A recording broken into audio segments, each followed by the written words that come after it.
Selamat sahabat, Bapak Ibu, saudara yang kasih dalam Tuhan. Tentu kita mengucap syukur oleh karena belas kasih dan Sahabat, kemurahan Tuhan, Pak. maka kita boleh diizinkan untuk beribadah kembali malam hari ini. Apakah suara saya cukup jelas terdengar? Dengar Pak Pendeta. Jelas. Pendeta. Terima kasih. Saya akan coba share screen. Mohon bersabar sebentar. Apakah sudah kelihatan?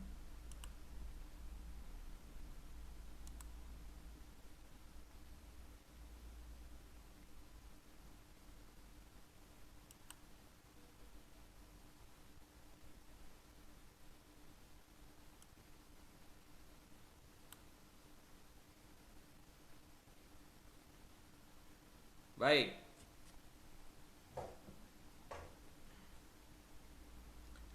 Pekabaran firman Tuhan malam hari ini berjudul Karunia Bahasa Roh. Apakah itu? Kalau Bapak Ibu mungkin pernah menghadiri beberapa acara ibadah yang diselenggarakan oleh beberapa gereja denominasi lain, mungkin Bapak Ibu pernah menyaksikan atau mendengarkan ada beberapa hamba-hamba Tuhan ataupun tua-tua gereja dari denominasi lain yang memberikan fenomena pengucapan glosolalia atau karunia bahasa roh ini.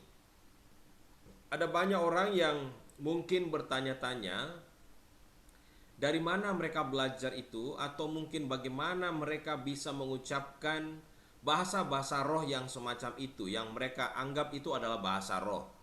Dan malam hari ini kita akan belajar apa sebenarnya karunia bahasa roh menurut pandangan Alkitab. Ya.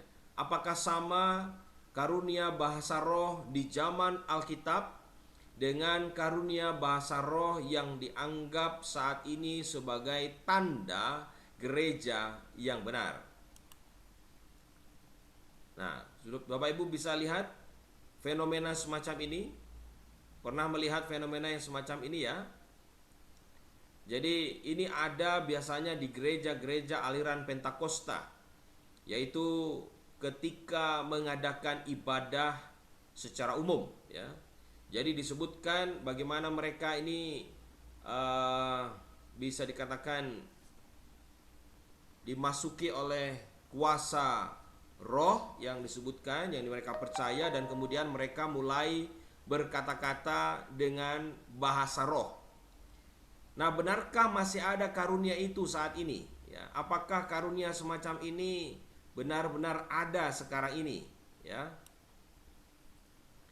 bahasa roh itu adalah pemberian Allah, dan bahasa roh itu adalah karunia yang tidak pernah dipelajari. Ya. Itu juga tidak diajarkan. Itu diberikan Allah oleh karena Allah berkenan kepada seseorang, satu individu. Dan apakah si pembahasa roh itu mengerti bila dia ditanya apa yang diucapkan itu? Nah, karunia bahasa roh ini dikenal dengan istilah glossolalia, yang merupakan tanda tradisional aliran Pentakosta. Ini adalah satu aliran yang bisa dikatakan paling cepat pertumbuhannya. 553 juta di tahun 2003 saja, Bapak Ibu. Seperti yang kita ketahui bersama, yang sekarang kita kenal saat ini, banyak sekali gereja Pentakosta yang bertebaran di mana-mana, ya. Dan pertumbuhan mereka begitu cepat. Nah, istilah glossolalia ini diberikan kepada fenomena karunia lidah modern di dalam gereja Pentakosta dan karismatik sekarang ini. Nah, istilah glosa atau ini adalah kata benda, itu adalah lidah ya, atau bisa disebut dengan bahasa, dengan kata laleo yang merupakan kata kerja berbicara. Jadi istilah glossolalia di sini itu artinya berbicara dalam bahasa yang lain. Nah, seorang bernama William Samarin, dia adalah ahli linguistik, ahli bahasa, menjelaskan Glossolalia ini atau bahasa roh ini sebagai suatu ucapan manusia tanpa arti. Namun secara struktur fonetik diyakini sebagai bahasa sesungguhnya oleh si pembicara, tetapi tidak punya kemiripan sistematik dengan bahasa yang lazim, baik yang ada atau yang sudah musnah. Jadi ini menurut ahli bahasa demikian.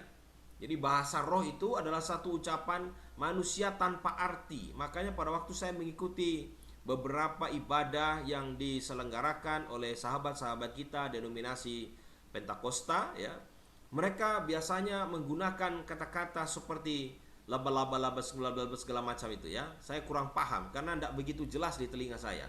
Jadi ketika mereka mengucapkan itu saya bertanya-tanya, ini apa yang sementara diucapkan, ya? Apakah ini yang diyakini sebagai satu bahasa roh yang diyakini adalah karunia atau manifestasi Roh Kudus, ya, di dalam diri seseorang. Nah, bahasa roh ini melanda hampir setiap denominasi Kristen di akhir-akhir ini, ya. Ada banyak gereja yang mengklaim bahwa mereka adalah gereja yang benar karena memiliki karunia ini, ya. Bahkan beberapa di antara mereka mengatakan bahwa gereja Advent adalah gereja yang tidak memiliki karunia Roh Kudus, karena kita gereja Advent tidak memiliki hal yang semacam ini. Ada yang menolak, ada yang menerima, dan banyak di antara mereka yang bisa dikatakan mulai mengucapkan kata-kata yang mereka sebut ini adalah bahasa roh.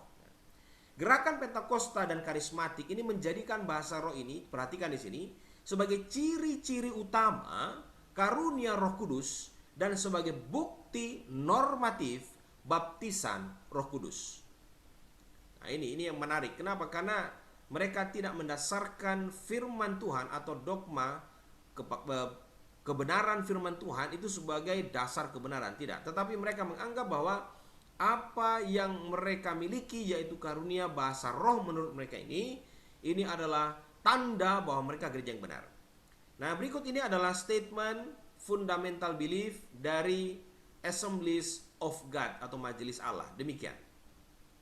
Baptisan Roh Kudus atas orang-orang percaya disaksikan oleh gejala fisik dengan berbicara bahasa-bahasa lain seperti yang diberikan Roh Tuhan kepada mereka untuk diucapkan di dalam Kisah 2 ayat 4. Nah, berbahasa roh pada kejadian ini adalah sama dengan inti karunia lidah atau bahasa di dalam buku 1 Korintus 12 ayat 4 sampai 10 dan 28. Tetapi berbeda tujuan dan penggunaan. Intinya adalah mereka percaya bahwa pada waktu seseorang menerima baptisan Roh Kudus, ini ditandai dengan karunia bahasa roh yang dimiliki oleh orang tersebut. Nah, malam hari ini kita belajar memiliki maksud dan tujuan. Apa tujuannya? Ini dia. Sebagai umat Kristen yang percaya Alkitab, komitmen kita haruslah tetap benar pada ajaran firman Tuhan. Nah, kita tidak dapat membangun doktrin kita di atas pengalaman keagamaan perorangan. Kita akan menguji fenomena bahasa roh modern dalam terang kitab suci. Jadi kita akan lihat apakah karunia bahasa roh saat ini di gereja-gereja Pentakosta dan karismatik ini identik dengan karunia bahasa roh di zaman Paulus, di zaman Petrus, ya. Dan apakah bahasa roh modern ini bisa disamakan dengan yang terdapat di dalam Kisah 2 dan 1 Korintus 14? Saya lupa sampaikan ke teman-teman pendeta sedistrik untuk boleh menghimbau umat-umat Tuhan sedistrik Jember untuk membaca terlebih dahulu 1 Korintus 14, ya. Tapi tidak apa-apa, nanti dibaca di rumah karena ini dasarnya kita belajar malam hari ini. Nah, apakah bahasa roh modern menghargai atau melanggar perintah Paulus mengenai penggunaan bahasa roh? Kita akan lihat malam hari ini. Nah, saudara, bahasa roh di dalam Alkitab, ini di dalam Injil Markus 16 ayat 17, tanda-tanda ini akan menyertai orang-orang yang percaya. Mereka akan mengusir setan-setan demi namaku. Mereka akan berbicara dalam bahasa-bahasa yang baru bagi mereka. Jadi, menurut Injil Markus, bahasa roh ini adalah karunia yang diberikan kepada orang-orang yang dipercayakan pekerjaan pekabaran Injil ini untuk menyampaikan Injil kepada bangsa-bangsa lain. Nah, otomatis mereka tidak bisa memahami bahasa-bahasa orang-orang lain dari bangsa-bangsa yang lain. Itulah sebabnya karunia bahasa roh ini diperlukan. Dan karunia ini diberikan untuk memberikan kemudahan, kelancaran bagi bangsa lain memahami kebenaran firman Tuhan. Nah, ini adalah janji Yesus kepada murid-muridnya, ya, membekali mereka untuk tujuan penginjilan ini. Dan ini terjadi ketika turunnya lidah-lidah api, ya, di Kisah pasal 2. Nah, bahasa roh dalam Kisah pasal 2, mari kita lihat ini. Di dalam ayat yang ketiga, tampaklah kepada mereka lidah-lidah seperti nyala api yang bertebaran dan hinggap pada mereka masing-masing. Masih ingat? Ini peristiwa Pentakosta ketika murid-murid diminta untuk tidak meninggalkan Yerusalem. Dan Yesus berjanji bahwa dia akan mengirimkan penghibur untuk menolong mereka. Dan pada waktu hujan awal itu terjadi, yaitu pada waktu Roh Kudus turun kepada para murid yang saat itu ada di Yerusalem, dikatakan mereka mendapatkan karunia Roh Kudus ini. Dan Alkitab katakan roh itu hinggap pada mereka masing-masing, yang berarti bahwa setiap individu menerima Roh Kudus ini.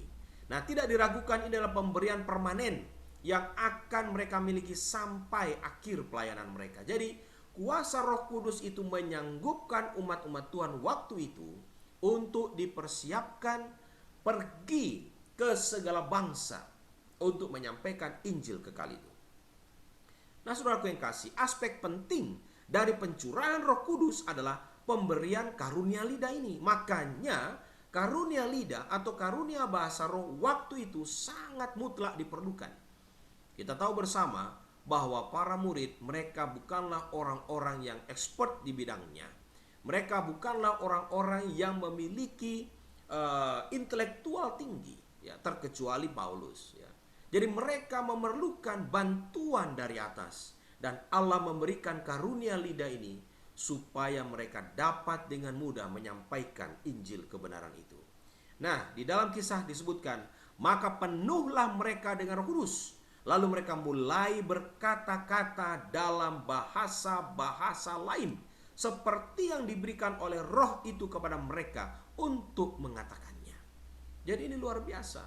Makanya dikatakan, karunia lidah yang diberikan Tuhan waktu itu lewat curahan Roh Kudusnya dapat membuat mereka mengucapkan bahasa-bahasa lain yang tidak pernah mereka pelajari sebelumnya. Inilah mujizat itu. Nah, kata diberikan menandakan bahwa karunia itu bukanlah pengalaman yang dipelajari, karena itu adalah pemberian roh. Jadi, kalau dibandingkan dengan ibadah-ibadah di denominasi yang lain yang aliran Pentekos dan karismatik, dikatakan mereka menggunakan waktu yang banyak untuk mengajar umatnya, mengajar anggotanya, ya, sehingga mereka mampu menggunakan bahasa itu. Intinya adalah bahasa roh yang tadi bunyinya laba-laba segala macam itu diajarkan, diberikan, diturunkan dari para pemimpin kepada umat. Nah, perlu dicatat di sini bahwa di dalam kisah tadi mereka mulai berkata-kata dalam bahasa-bahasa lain seperti yang diberikan roh kepada mereka untuk mengatakannya. Jadi tidak ada waktu bagi mereka untuk kursus bahasa dulu. Tidak ada waktu bagi mereka untuk mendatangkan guru bahasa dan kemudian mengajar mereka bahasa-bahasa lain. Itu adalah karunia Roh Kudus yang instan secara langsung diberikan kepada umat-umat Tuhan waktu itu. Nah, Bapak Ibu Saudara yang kasih dalam Tuhan, tujuan karunia ini adalah untuk menyampaikan Injil ke seluruh dunia. Makanya dikatakan ketika Yesus menyampaikan firman itu, dia memberikan janji bahwa mereka akan dibaptis dengan Roh Kudus dan mereka akan menjadi saksinya bukan hanya di Yerusalem, di Yudea, di Samaria, tapi bahkan sampai ke seluruh bumi. Nah, pekabaran ini memerlukan satu alat, satu kemampuan, satu mukjizat yang Tuhan berikan lewat karunia lidah. Jadi karunia ini disebutkan untuk meruntuhkan penghalang bahasa untuk memberitakan kabar baik dan juga menyatakan dengan sarana komunikasi pendengaran ini, maka jemaat itu akan mendunia. Coba bayangkan kalau seandainya kita sekarang mendapatkan karunia seperti yang dituliskan di dalam buku kisah ini, ya. Tentu kita tidak akan sulit-sulit untuk mengirim misioneri pergi ke Afrika, pergi ke pedalaman Papua, pergi ke mana-mana di mana mereka boleh mendengarkan pekabaran firman Tuhan dengan bahasa mereka sendiri. Nah, Bapak Ibu, di dalam Kisah pasal 10 ini tentang pertobatan Cornelius, ini penting untuk dicatat. Mari kita perhatikan bersama. Jadi pada waktu ya Petrus berangkat ke sana, ya disebutkan kisah ini mengantar kita dari manifestasi berbahasa roh pertama di antara orang Yahudi yang percaya di hari Pentakosta ke peristiwa kedua di antara orang-orang non-Yahudi di Kaisarea. Nah, episode ini menunjukkan keaslian fungsi dari berbahasa roh, ya. Di dalam Kisah 10 ayat 45 dan 46 dinyatakan di sana, Petrus bertemu dengan keluarga, teman dekat dari Cornelius, dan ketika Petrus berdoa, dikatakan Roh Kudus turun juga kepada mereka. Bayangkan ini. Dan itu disebutkan merupakan keheranan bagi orang-orang Yahudi bahwa orang-orang non-Yahudi juga menerima karunia Roh Kudus. Dikatakan di sini, mereka kemudian berkata-kata di dalam bahasa roh dan memuliakan Allah. Nah, peristiwa berbahasa roh di sini sama dengan yang terjadi pada hari Pentakosta ketika Roh Kudus mengurapi orang-orang Yahudi, murid-murid Yesus.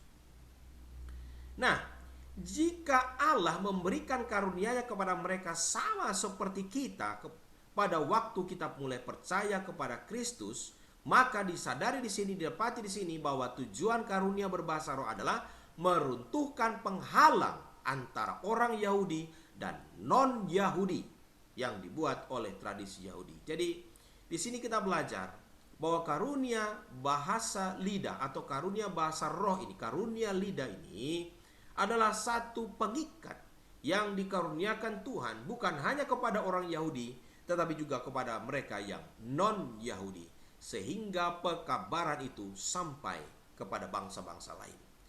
Nah, kita analisa sekarang bahasa roh dalam Kisah 10 tidak memberi dukungan terhadap praktek glosolalia modern yang saat ini kita dengar, ya, yaitu pembicaraan yang tak dapat dipahami untuk pembangunan individual umat percaya. Ya, kalau Bapak Ibu pernah mengikuti ibadah-ibadah yang diadakan Pentakosta dan mendengar para pemimpin ibadah, ya, pada waktu pujian, ya, biasanya pada waktu pujian lalu mereka naikkan doa, ya, setelah pujian mereka lalu berdoa. Biasanya diselipi dengan kata-kata seperti ini. Saya beberapa kali mengikuti ibadah-ibadah semacam ini dan saya coba untuk mendengar, saya coba untuk memahami apa yang disampaikan. Saya sama sekali tidak mengerti karena sepertinya itu kata-kata yang diulang-ulang begitu tanpa memiliki arti yang jelas, ya. Nah, dikatakan tadi rupanya bahasa roh atau karunia lidah yang disebutkan di dalam Kisah Rasul pasal 2 lalu di dalam Kisah 10 ini sama sekali berbeda dengan glosolalia modern yang ada saat ini. Nah, di dalam Kisah 19 ayat 1 sampai 6, ya, dikatakan Kisah 19 ayat 5 dan 6. Ketika mereka mendengar hal itu, mereka memberi diri mereka dibaptis dalam nama Tuhan Yesus. Dan ketika Paulus menumpangkan tangan di atas mereka, turunlah Roh Kudus ke atas mereka, dan mulailah mereka berkata-kata dalam bahasa roh dan bernubuat. Nah, ini masih ada kaitannya dengan peristiwa di Yerusalem.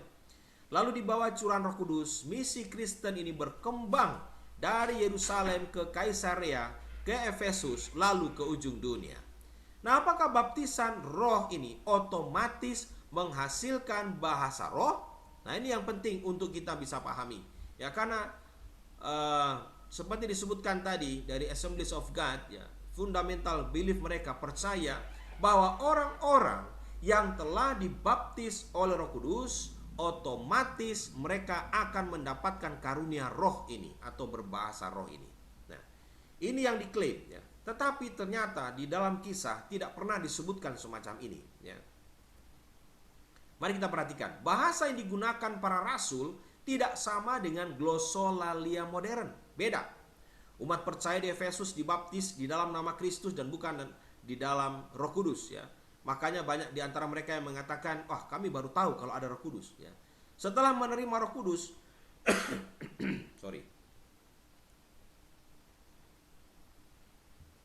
Setelah menerima Roh Kudus yang dimanifestasi dengan kemampuan berbahasa roh dan bernubuat, kita lihat di sini Pentakosta membatasi baptisan roh hanya dengan berbahasa roh yang tidak dapat membangun, menasehati, dan menghibur. Jadi inilah yang harus dipahami, ya. Saya tidak mengerti kenapa sehingga saudara-saudara kita ini begitu bangga dengan karunia ini, ya. Karena pada waktu, ya, mereka mengucapkan kata-kata ini, ya, tidak ada yang bisa dibangun sama sekali karena tidak mengerti, ya. Satu kali Bapak Ibu, saya pernah bertemu dengan seorang mantan anggota dari gereja-gereja tersebut, ya. Ketika dia belajar dan kemudian dia mengenal kebenaran firman Tuhan, kemudian dia menerima baptisannya kudus, dia mulai bercerita, ya, bahwa pada waktu dia berada di gerejanya yang lama, dia menyatakan bahwa dia heran dengan bahasa roh dalam tanda kutip yang mereka praktikkan. Lalu dia tanya kepada pendetanya, "Pendeta, kenapa saya kok tidak bisa berbahasa roh seperti yang pendeta dan tua-tua jemaat lakukan?" "Oh, gampang kok saudara, ayo saya ajari," ya. Dan orang ini kemudian belajar. Setelah beberapa lama, dia pun bisa mengucapkan kata-kata yang persis sama yang diucapkan oleh para penatua jemaat. Nah, itulah yang dikatakan tadi. Saya menjadi bingung bagaimana kata-kata itu bisa diartikan sebagai bahasa roh. Dan bukan hanya itu saja, disebutkan bahwa apa yang mereka ucapkan ini persis sebagaimana ahli linguistik tadi tidak memiliki arti yang jelas sehingga tidak dapat diartikan. Nah, di dalam Kisah 2 ayat 41 mengenai sida-sida dan juga tentang orang-orang yang dibaptiskan pada hari Pentakosta, Alkitab dengan jelas menyebutkan bahwa setiap kata-kata yang diucapkan oleh orang-orang ini benar-benar bermakna. Dan bukan hanya itu saja, pada waktu para rasul, pada waktu mereka orang-orang yang bertobat ini dibaptiskan, tidak serta-merta mereka mendapatkan karunia bahasa roh ini, ya. Makanya dikatakan, Alkitab dengan jelas menyatakan bahwa karunia bahasa roh ini hanya diberikan kepada orang-orang tertentu yang dimaksudkan untuk menjadi sarana pekerjaan Tuhan mengabarkan Injil. Nah, sekarang Bapak Ibu kita akan lihat perspektif karunia roh di dalam buku Korintus, ya. Mulai pasal 12 sampai 14, nanti baca di rumah, ya. Saya lupa menyampaikan supaya Bapak Ibu baca lebih dulu di rumah supaya kita bisa dong, ya, supaya kita nyambung. Tetapi di sini saya akan berikan rinciannya atau garis besarnya supaya kita bisa memahami, ya. Mengapa ini penting? Nah, ada 2 daftar karunia rohani tanpa bahasa roh. Ini dicatat, dikatakan bahwa Paulus mendiskusikan bahasa roh ini hanya dalam suratnya kepada orang-orang di Korintus. Tidak ditemukan dalam surat-surat lainnya. Dan lebih mengejutkan lagi, Paulus tidak menempatkan karunia bahasa roh dalam dua daftar lain karunia rohani, yaitu di dalam Efesus 4 ayat 11 sampai 12 dan Roma 12 ayat 6 sampai 8. Jadi Paulus tidak menempatkan karunia bahasa roh ini atau karunia lidah ini sebagai karunia yang utama di dalam karunia rohani. Justru sebaliknya disebutkan bahwa Paulus menempatkan karunia bernubuat itu sebagai karunia yang paling utama. Paulus menyimpulkan daftar ini dengan desakan, jadi berusahalah untuk memperoleh karunia-karunia yang paling utama, dan aku menunjukkan kepadamu jalan yang lebih utama lagi. Nah, Paulus berbeda pandangan dengan bahasa roh dari orang-orang Korintus.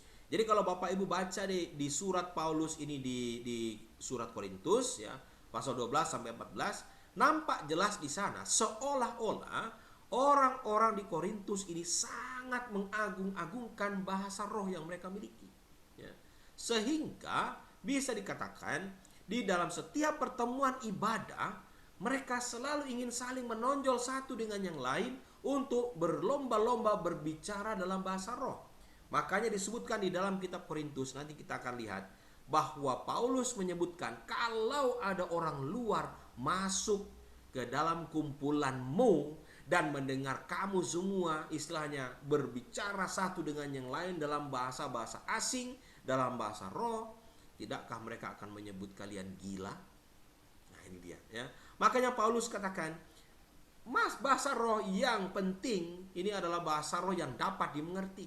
Makanya harus ada translator, harus ada penterjemah dalam setiap bahasa roh yang diucapkan dalam pertemuan jemaat. Jadi, di dalam 1 Korintus 14 ayat 5, Paulus dengan tegas menyatakan bukan karunia lidah atau bahasa roh yang paling utama, namun adalah karunia bernubuat. Orang yang bernubuat lebih berharga daripada orang-orang yang berkata-kata dengan bahasa roh. Nah, ini yang harus dipahami. Nah, kita lihat sekarang latar belakang jemaat Korintus seperti apa ya. Jadi kalau Bapak Ibu pelajari, ini jemaat ini bermasalah ya. Makanya Paulus dengan jelas banyak sekali di dalam kata-kata yang disebutkan dalam suratnya, orang-orang di Korintus ini bejat Bapak Ibu ya. Mereka suka bertengkar, suka berpihak-pihak, berkomplot-komplot ya, berblok-blok ya. Lalu mereka menaruh toleransi kepada immoral yang menyolok ya. Ada yang namanya seorang anak hidup dengan ibunya ya, maksudnya dalam hal yang aneh tadi ya. Lalu saling menuntut di pengadilan, lalu mereka dikatakan jatuh ke dalam penyembahan berhala melalui makan makanan daging yang dipersembahkan kepada berhala. Lalu mereka juga menyalahgunakan perjamuan suci, penyangkalan akan kebangkitan, banyak ya. Jadi orang-orang Korintus itu banyak masalah ya. Nah, kita dapat mengerti lalu mengapa ada masalah dengan karunia rohani ini. Masalah mereka bukan kekurangan karunia, tapi menyalahgunakan karunia yang mereka punya. Ini masalahnya. Itu sebabnya Paulus tegur mereka di dalam 1 Korintus 12 sampai 14. Paulus menyoroti secara khusus tentang karunia bahasa roh ini. Nah, jemaat Korintus ini menempatkan karunia lidah di daftar puncak karunia-karunia rohani yang mereka miliki. Maka saya katakan tadi, mereka suka menunjukkan atau menonjolkan karunia bahasa roh ini satu dengan yang lain. Sehingga dalam pertemuan jemaat mereka saling berkata-kata semacam itu ya, berlebihan dalam kebaktian. Nah, Paulus menunjukkan bahwa bahasa roh tidaklah sepenting yang mereka pikir. Itu sebabnya Paulus menggunakan dua strategi itu. Yang pertama, dia menempatkan bahasa roh dan menafsir bahasa roh pada urutan terakhir dari dua daftar di ayat tadi. Dan lalu meletakkan aturan yang tegas seperti persyaratan adanya penterjemah atau translator. Jadi di dalam pertemuan ibadah, Paulus tidak melarang sebenarnya. Monggo silahkan gunakan bahasa roh ya. Glosolalia tadi yang katanya susah dimengerti, silahkan. Tapi bahasa yang digunakan itu tidak boleh menyebabkan kekacauan. Apa yang diucapkan harus ada penerjemahnya. Nah, ini berarti bahwa bahasa roh yang digunakan itu adalah bahasa roh yang memiliki makna, bukan bahasa yang sekedar saja keluar dari bibir, tidak ada grammarnya, tidak ada aturan bahasanya, ya, tidak ada segala sesuatu yang berkaitan dengan aturan-aturan berbicara. Jadi bahasa yang digunakan ini adalah bahasa yang dipakai oleh dunia lain di luar sana yang memiliki arti. Makanya Paulus dengan tegas katakan, kalau kamu menggunakan bahasa roh di dalam ibadahmu, maka haruslah ada translator, penterjemah, agar bahasamu itu, ucapanmu itu, kata-katamu itu tidak sia-sia saja kamu diucapkan di udara. Ya. Makanya Paulus katakan, bahasa roh ini digunakan sebenarnya adalah untuk penginjilan, tidak untuk membangun ke dalam jemaat, tapi untuk keluar. Nah, kita lihat sekarang, perlu dipertanyakan, apakah bahasa roh di Korintus sama dengan yang ada di buku Kisah? Nah, kita lihat tadi dari pembahasan yang tadi saya sudah sampaikan, banyak pakar yang menyebutkan bahwa sebenarnya ini tidak sama, ya. Fenomena di Korintus ditafsir sebagai ucapan-ucapan menggembirakan tanpa arti, perhatikan, yang butuh penafsiran. Sementara bahasa pada peristiwa Pentakosta dalam berbagai dialektos atau bahasa, nah ini dilihat sebagai penjelasan tentang pemberian kepada rasul-rasul kemampuan ajaib untuk berbicara dalam bahasa-bahasa asing yang dimengerti oleh orang-orang asing yang datang ke Yerusalem pada hari Pentakosta. Jadi begini, di Kisah, pada waktu Petrus berkhotbah, itu ada orang-orang Yunani, ada orang-orang Mediterania, ada orang-orang Asia kecil dan sebagainya, bangsa-bangsa lain yang berbicara dalam bahasa-bahasa mereka sendiri. Mereka tidak mengerti bahasa Ibrani, mereka tidak mengerti bahasa Yunani, mereka tidak mengerti bahasa yang digunakan oleh Petrus pada waktu dia berkhotbah. Tetapi Roh Kudus menerjemahkan bahasa yang digunakan Petrus sehingga sampai ke telinga mereka dalam bahasa mereka. Maka dikatakan ini bukan glossolalia, tetapi disebutkan lebih spesifik adalah xenoglossia, atau lebih tepatnya dialektos. Jadi ucapan-ucapan bahasa-bahasa yang digunakan tadi sebenarnya itu adalah bahasa-bahasa yang ada di belahan dunia yang lain, yang kemudian digunakan oleh Roh Kudus lewat Petrus sehingga dipahami oleh mereka yang mendengar. Jadi tidak ada indikasi bahwa bahasa-bahasa itu tanpa makna. Di dalam 1 Korintus 14, saya akan review singkat. Dikatakan sini, ayat 1, Paulus menyatakan bernubuat lebih superior, artinya lebih penting daripada bahasa roh. Ya. Lalu ayat 2 sampai 5, Paulus menerangkan manfaat dari nubuat ini. Nubuat ini Bapak Ibu bukan hanya seperti sebuah visioner atau ramalan ke depan, tetapi juga pekabaran firman Tuhan. Ya, ini bisa dimasukkan dalam kategori nubuat, karena itu bisa membangun, menasehati, dan menghibur jemaat. Ya, bahasa roh glossolalia tadi ini tidak dapat membangun, tidak dapat menasehati, dan juga tidak dapat menghibur. Lalu ayat 6 sampai 13 ini Paulus membandingkan bahasa roh dengan alat musik. Ya, jadi sama seperti musik yang dimainkan sembarangan. Tidak ada nadanya, naik turunnya tidak jelas. Kita tidak tahu ini lagu apa, tidak jelas. Ini musik apa, tidak jelas. Sama seperti trompet yang dibunyikan sembarangan. Ini memanggil perang atau memanggil kumpul, tidak jelas. Itu dia. Berdoa, ayat 14 sampai 19. Berdoa harus melibatkan baik emosi maupun intelek. Artinya, Paulus ingin menekankan pada waktu seseorang berdoa itu bukan hanya emosinya yang naik, tapi juga pikirannya harus jalan. Jangan berdoa itu mengucapkan kata-kata dengan emosinya, keluarlah kata-kata yang tidak dimengerti oleh umat, ya, sehingga tidak ada yang bisa dibangun. Ayat 20 sampai 25. Bahasa roh dapat menjadi suatu tanda ketidakdewasaan rohani, tidak percaya, dan penghakiman Tuhan. Kenapa? Karena orang-orang yang memiliki bahasa roh tadi terkesan saling menonjol satu dengan yang lain karena mereka menganggap mereka mengetahui bahasa-bahasa yang lain, dan lalu mereka saling menonjol di dalam pertemuan jemaat. Di ayat 22, bahasa roh adalah tanda bagi mereka yang tidak percaya. Kenapa? Karena bahasa roh ini dikatakan tadi adalah untuk menjangkau mereka yang ada di luar sana yang belum mengenal kebenaran Tuhan. Jadi ini bukan untuk menjangkau ke dalam, ya, bukan untuk menjangkau ke dalam. Makanya ayat 23 25 ini bukan tanda bagi yang percaya. Ayat 26 sampai 23 ada orang-orang di Korintus yang menyalahgunakan karunia bahasa roh ini. Dan ayat 26 sampai 33 Paulus memberikan batasan-batasan tentang penggunaan bahasa roh. Nah, sekarang kita akan review perbedaan bahasa roh dalam buku Kisah dan Korintus. Kita lihat ini. Yang pertama, bahasa roh di Korintus hanya dapat dimengerti kalau itu diterjemahkan. Perhatikan ini. Diterjemahkan baik oleh pembicara maupun oleh salah seorang anggota yang hadir dalam kumpulan itu. Nah, ini tidak sama dengan kasus yang terjadi pada 3 peristiwa di buku Kisah, yaitu mereka mendengar dalam bahasa mereka sendiri yang disebut dialektos. Nah, ini jelas tidak diperlukan penerjemah, ya. Jadi di Kisah orang yang berbicara dalam hal ini Petrus berbicara dalam bahasanya didengar oleh orang lain, ya, orang misalnya waktu itu ada orang Inggris, orang Prancis, mereka mendengar dalam bahasanya, tidak perlu penerjemah. Tetapi di dalam buku Korintus, bahasa roh yang dimaksudkan ini sedikit berbeda.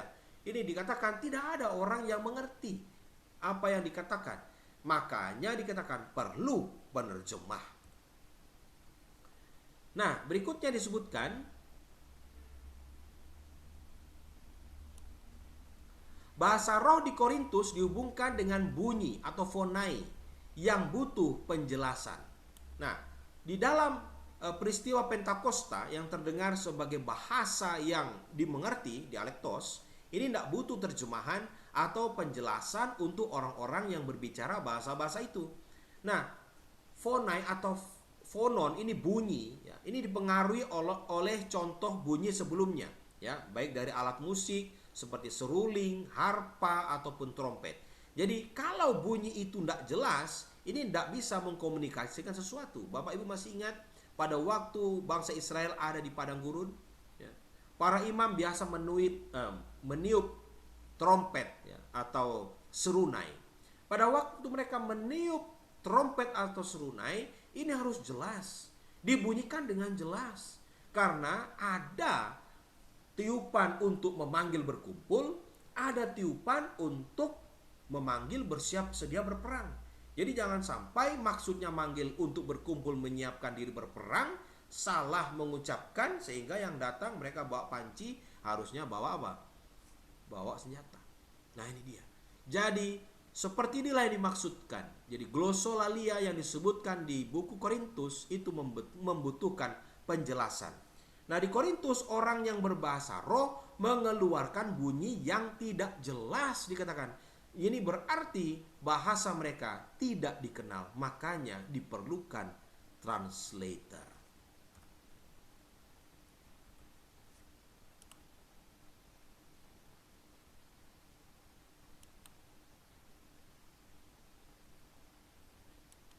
Nah, berikutnya, tujuan bahasa roh di Korintus adalah membangun diri sendiri, sementara di Kisah adalah pengesahan dan penegasan dari pencurahan Roh Kudus dan kelengkapan orang-orang percaya untuk memberitakan Injil kepada banyak bangsa. Tidak ada indikasi bahasa roh di Korintus digunakan untuk memberitakan Injil kepada orang kafir. Maka dikatakan tadi, ketika orang Korintus berbicara satu sama lain di waktu kebaktian, di waktu ibadah, Paulus dengan jelas menegaskan maksimal 2-3 orang boleh berbicara dalam bahasa roh, supaya tidak merusak acara. Kacau, coba bayangkan yang satu bilang ini dan sebagainya, sementara bahasa-bahasa ini tidak dipahami oleh umat yang mendengar. Orang lain masuk, mereka akan bilang, wah, ini kumpulan orang gila. Ini dia, ya.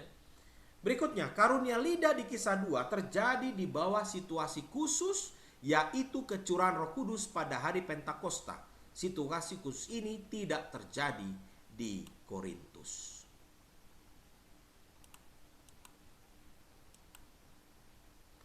Nah, berikutnya,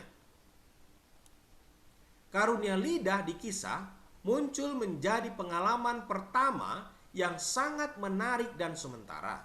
Tetapi di Korintus itu adalah karunia yang berlanjut di bawah kendali si pembicara. Yang keenam, tidak ada contoh berbahasa roh selama perbaktian tercatat di buku kisah. Nah, sebaliknya di Korintus kelihatannya ada beberapa anggota yang punya keinginan kuat untuk mempertunjukkan karunia lidah mereka. Ini yang saya katakan tadi. Dan yang ketujuh, tiap contoh karunia lidah yang dilaporkan dalam buku kisah, setiap orang di dalam kelompok itu menerima Roh Kudus lalu berbahasa roh. Sebaliknya di Korintus hanya sedikit yang berbahasa roh, tetapi semua ingin berbicara di saat yang sama. Dan ini memberi kesan kepada orang luar yang masuk di pertemuan itu bahwa mereka gila. Jadi perbedaan yang ada bahasa roh baik di kisah dengan yang di Korintus adalah tentang tujuannya, operasionalnya, dan sifat dasarnya. Tujuannya apa? Apakah ini untuk orang luar, apa untuk orang dalam? Operasionalnya bagaimana? Perlu diterjemahkan atau tidak? Ya, sifat dasarnya seperti apa? Apakah ini diperlukan dalam pertemuan jemaat atau tidak? Nah, kita lihat sekarang bahasa roh modern seperti apa. Nah, ini beberapa pernyataan yang membentuk keyakinan Pentakosta, Bapak Ibu. Yang pertama, setiap orang percaya harus mencari baptisan roh pasca pertobatan yang dimanifestasi dalam bahasa roh. Nah, tentu ini disebutkan adalah sesuatu yang asing di dalam Alkitab. Kenapa? Karena orang percaya disebutkan harus menghidupkan apa yang diajarkan oleh roh itu. Ya, roh itu masuk dalam kehidupan kita lalu tinggal di dalam kita. Dengan jelas Paulus menyatakan dalam Roma 8 ayat 9, kamu tidak hidup di dalam daging, melainkan di dalam roh. Dan jika memang roh Allah diam di dalam kamu, jika orang tidak memiliki roh Kristus, dia bukan milik Kristus. Dengan kata lain disebutkan, jika seseorang adalah milik Kristus, maka dia memiliki roh Kristus dan roh itu tinggal di dalamnya. Artinya apa? Dia akan memiliki buah-buah roh di dalam kehidupannya. Ya, jadi bukan bahasa roh yang keluar. Baik. Tidak ada di dalam perjanjian baru orang-orang percaya diminta untuk mencari baptisan roh. Sebaliknya, Paulus menjelaskan kepada orang Galatia, jikalau kita hidup oleh roh, baiklah hidup kita juga dipimpin oleh roh. Nah, Paulus tidak memperingatkan orang Kristen untuk mencari baptisan roh, tapi berjalan sepenuhnya oleh kuasa yang memampukan roh itu. Artinya, Paulus ingin supaya umat-umat Tuhan yang percaya, mereka hidupnya dituntun oleh kebenaran Roh Kudus, sehingga buah roh itu nampak dalam kehidupan mereka setiap hari. Nah, yang kedua, berkat rohani harus dimanifestasi oleh tanda secara jasmani. Ini pandangan Pentakosta. Jadi gerakan Pentakosta percaya bahwa bahasa roh itu tanda jasmani awal dari baptisan roh. Ya. Jadi orang yang percaya lalu menerima baptisan, ya, mereka dibaptis di dalam air dan juga di dalam Roh Kudus. Ya. Ketika mereka menerima baptisan Roh Kudus, maka dikatakan mereka harus memiliki yang disebut dengan bahasa roh ini. Nah, contoh-contoh ini berhubungan dengan peristiwa Pentakosta atau perluasan dari Pentakosta. Nah, tidak ada indikasi di Korintus bahwa bahasa roh itu hasil dari kepenuhan Roh Kudus. Nah, banyak contoh di Alkitab yang demikian bahwa tidak semua orang yang dibaptis ya di dalam Roh Kudus mereka langsung bisa berbahasa roh. Ya. Di dalam Alkitab bukti dari kepenuhan roh bukan tanda jasmani, melainkan satu kondisi rohani yang oleh Paulus disebutkan dalam Galatia 5 dikenal sebagai buah roh. Dengan memusatkan pada karunia rohani secara jasmani seperti bahasa roh, maka gerakan Pentakosta beresiko mengabaikan buah rohani dari Roh Kudus. Nah, ini yang harus diperhatikan. Berikutnya, Gerakan Pentakosta cenderung menciptakan dua tingkat orang Kristen, yakni mereka yang sudah dibaptis Roh Kudus dan mereka yang belum. Jadi di dalam gerakan Pentakosta ini mereka akan membedakan umat-umat yang apa istilahnya ya, yang istilahnya itu rakyat jelata lah istilahnya ya, dengan kaum yang di atas ya. Jadi mereka yang disebutkan tadi memiliki karunia Roh Kudus, dibaptis Roh Kudus, itu akan dimeteraikan dengan roh ini, disanggupkan untuk bisa melayani. Tapi mereka yang istilahnya yang ada di kasta bagian bawah, ini kasarannya seperti itu. Mereka yang ada di bagian bawah, yang bukan majelis, yang bukan penatua, ini yang tidak memiliki karunia tadi bahasa roh itu, dianggap tidak layak untuk melayani. Nah, pengajaran tentang dua tingkat orang Kristen ini enak mengurangi kesatuan jemaat dan mendiskriminasi orang Kristen biasa yang lebih banyak jumlahnya dengan kaum elit yang ada di dalam gereja. Yang keempat, pengalaman pribadi dan Alkitab keduanya dipegang sebagai otoritas akhir. Nah, ini yang berbahaya. Kenapa? Karena kalau saudara dan saya, kita mendasarkan iman kita bukan terhadap kebenaran firman Tuhan, tetapi terhadap apa tadi dikatakan pengalaman pribadi, ini yang berbahaya ya. Makanya kenapa ketika kita coba berdiskusi dengan teman-teman dari golongan Pentakosta ini sering buntu, karena mereka lebih mendasarkan pengalaman pribadi mereka ini sebagai standar kebenaran ya. Kalau mereka apalagi sudah mampu berbahasa roh dalam tanda kutip seperti yang diajarkan ini, mereka menganggap bahwa mereka memiliki tingkat kerohanian yang tinggi ya. Tidak perlu lagi mereka mempelajari kebenaran firman Tuhan yang lebih dalam lagi, karena mereka sudah percaya bahwa Roh Kudus tinggal di dalam mereka ya. Nah, beberapa pelajaran yang dapat dipetik dari gerakan Pentakosta, ini dia. Kita butuh kuasa Roh Kudus yang memampukan kita. Nah, tanpa ini semua proyek, program, dan organisasi akan tidak punya kuasa. Yang kedua, sisi emosi bukan yang ekstrim dalam perbaktian tidak boleh dialpakan, karena manusia punya aspek emosi. Ya, barangkali ini juga yang menjadi koreksi. Mungkin selama ini mereka menganggap gereja Advent ini tidak ada roh di dalam perbaktian ya. Kenapa? Karena seringkali mereka beribadah itu sangat emosional ya. Ada yang menangis ya, ada yang berteriak-teriak, bahkan ada yang jatuh pingsan. Saya pernah lihat itu sampai saya bingung, kok bisa gitu ya, sampai jatuh pingsan. Lalu ada yang seperti, mohon maaf, seperti kesurupan ya. Ini disebutkan tadi, ini emosi ya. Jadi mereka menganggap ketika mereka yang dari luar ini biasa seperti itu, lalu masuk ke dalam gereja Advent, nyanyinya slow ya, lalu kemudian seperti tidak ada semangat ya. Mereka katakan, wah, gereja ini tidak ada roh. Nah, ini dia ya. Jadi ya, sekali lagi dari ini kita belajar bahwa sisi emosi penting tapi bukan ekstrim ya. Kalaupun saudara bisa menghayati, memahami setiap lagu yang dinyanyikan, saya yakin kita bisa meneteskan air mata, apalagi dibarengi dengan beban hati yang berat.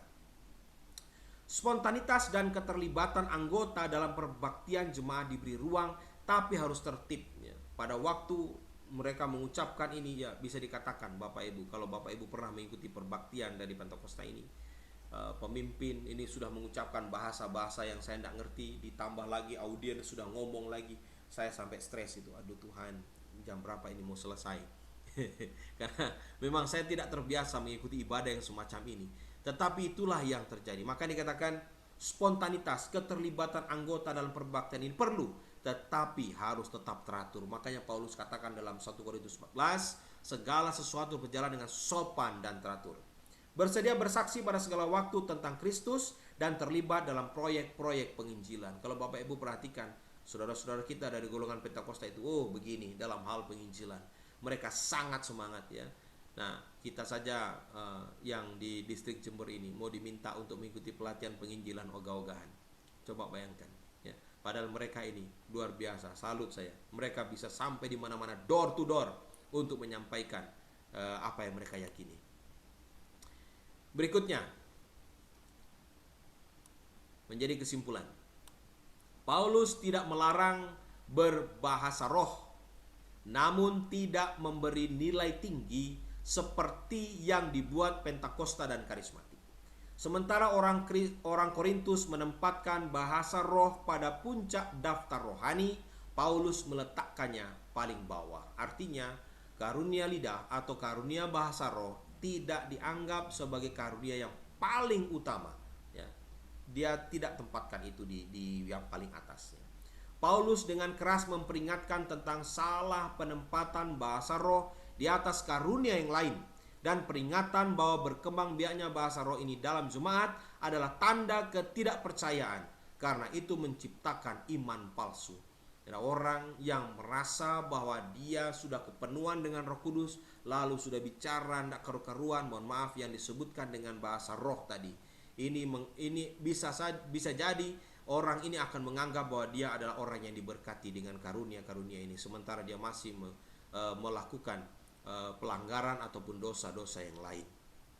Sebaliknya, dalam pergerakan karismatik modern, bahasa roh dipromosikan sebagai tanda baptisan Roh Kudus, walaupun di bawah bentuk ini sama sekali tidak memperhatikan petunjuk-petunjuk Alkitab tentang bahasa roh.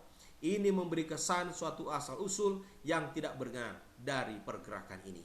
Jadi kita belajar di sini bahwa apa yang disebutkan tentang tanda gereja yang benar lewat istilahnya tadi bahasa lidah atau bahasa roh ini, jangan jelas disebutkan bahwa ini tidak benar. Ya. Paulus menegur mentalitas yang menggambarkan kemampuan berbahasa roh sebagai tanda baptisan Roh Kudus. Itu adalah tanda untuk orang yang tidak percaya dalam jemaat Korintus yang dengan keinginan sangat besar mempromosikan penyebaran bahasa roh, dan ini bertentangan dengan petunjuk Tuhan. Kepenuhan Roh Kudus bukan ditandai dengan glosolalia, melainkan kasih terhadap satu sama lain. Inilah yang disebut oleh Paulus sebagai buah roh. Gantinya menganjurkan berbahasa roh, Paulus mendorong agar mereka mencari karunia bernubuat. Sebab karunia bernubuat, berkhotbah, menyampaikan kebenaran firman Tuhan, ini akan membangun jemaat, ini akan menguatkan jemaat. Ya. Paulus tidak pernah menjadikan bahasa roh sebagai tujuan bagi orang Kristen untuk dicapai. Jadi tidak benar kalau seandainya ada orang yang mengatakan bahwa karunia bahasa roh ini wajib dimiliki oleh orang Kristen. Ya.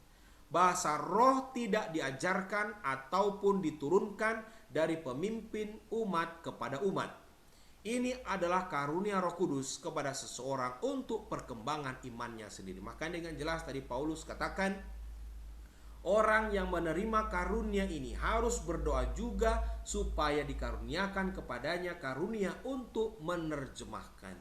Karena apa yang disampaikan itu untuk membangun dirinya sendiri. Jadi jangan sampai disebutkan bahwa karunia ini justru menyesatkan dirinya sendiri, bahkan orang lain.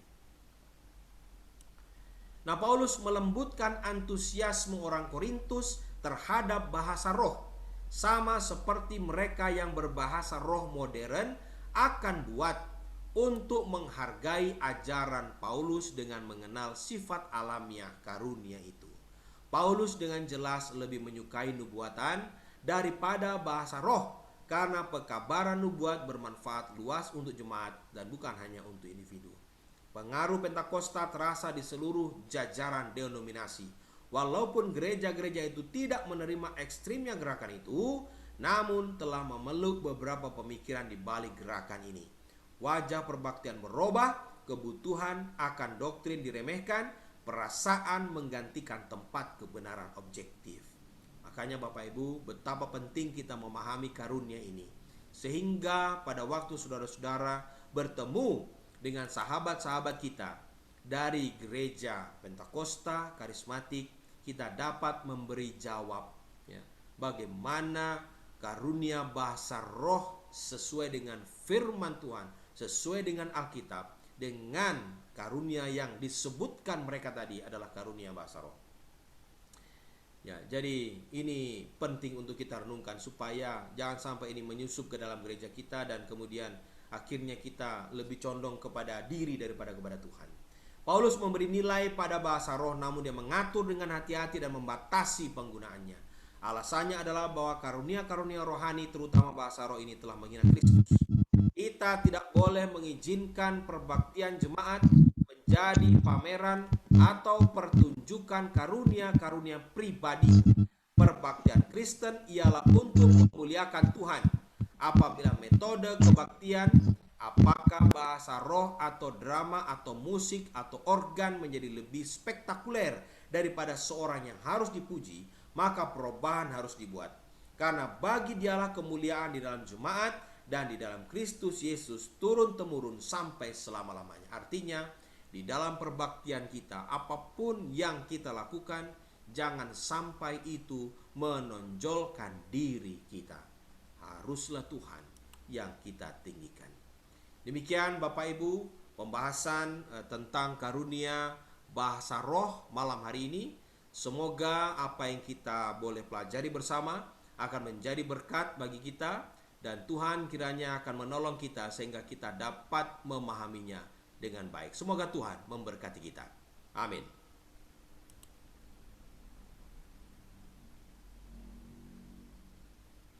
Amin.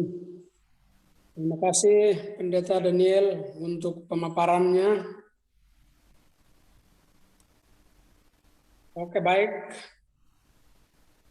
Karena ini merupakan pelajaran bahkan pelatihan, maka saya akan memberikan kesempatan kepada kita semua, Bapak Ibu, saudara-saudara yang ada di Zoom ini, barangkali ada pertanyaan.